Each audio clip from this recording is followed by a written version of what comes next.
نیکی یہی نہیں کہ تم مشرق و مغرب کو قبلہ سمجھ کر ان کی طرف منہ کر لو،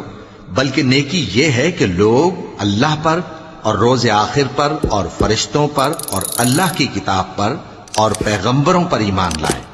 اور مال باوجود عزیز رکھنے کے رشتہ داروں اور یتیموں اور محتاجوں اور مسافروں اور مانگنے والوں کو دیں، اور گردنوں کے چھڑانے میں خرچ کریں،